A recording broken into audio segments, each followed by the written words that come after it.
जय श्री महाकाल मेरे प्रेमियों।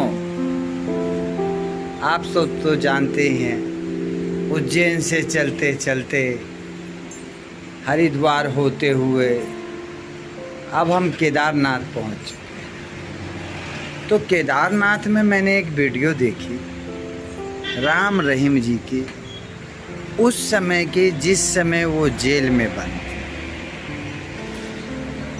हम जब जेल में गए थे ना, शुरू में सुनारिया में गए थे, तो एक बड़ी अजीब बात हुई, क्योंकि उन लोगों ने हमें उस रूप में देखा हुआ था जिसमें उसके हैंड सिंह बने हुए थे। हैं जी, समझ गए गुड्डी और मुंडे तनु समझ आ गई ना? हाँ, तो उन्होंने उस रूप में देखा हुआ था। तो हमने कहा, कहने लगे जी बाबा तो डुप्लीकेट आ गए।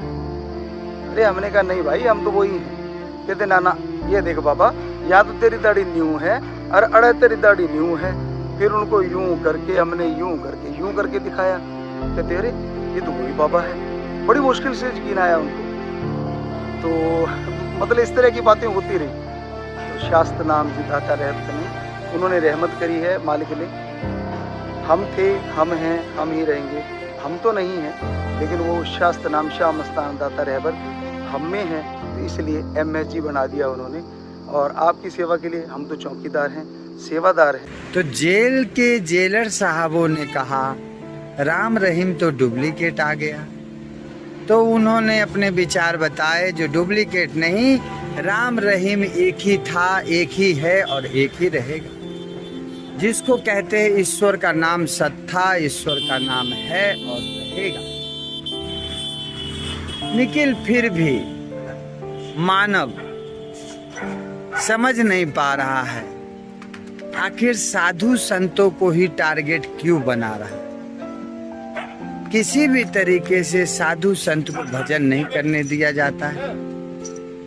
अलग अलग तरीके से बलात्कार में, इसमें उसमें साधु संतों को फंसाया जाता है। आखिर क्यों? साधु बनना इतना बड़ा गुनाह है? भजन करना इतना बड़ा गुनाह है? जो आपने देखा, मुंबई में भी आश्रम को हमारे तोड़ा गया, हरिद्वार के आश्रम को भी तोड़ा गया, और उसके बाद में अब यहाँ पे हम केदारनाथ में हैं, जो हमारे महावीर नाथ जी बहुत ही अच्छे से भजन कर रहे हैं, महायोगी सभा का प्रचार कर रहे हैं। जो जब तक महायोगी सभा गोरखनाथ संप्रदाय रहेगी, तब तक सनातन धर्म की रखवाली होती रहेगी। ये हमारे वीर महावीर नाथ हैं। जय गुरु महाराज। हाँ, तो मेरे प्रेमियों, अब आप सब केदारनाथ में आने के लिए अपने आप को स्वतंत्र महसूस करें। आपका आश्रम है महायोगी सभा का, उज्जैन भरथरी गुफा से महावीर नाथ जी के शिष्य बम बम कालीनाथ और महावीर नाथ जी के साथ अब आप सबकी सेवा में कोई कमी नहीं आ पाएगी। रहना खाना निःशुल्क। आइए और अपने जीवन को पावन बनाइए, 4 धाम यात्रा संपन्न कीजिए। आधे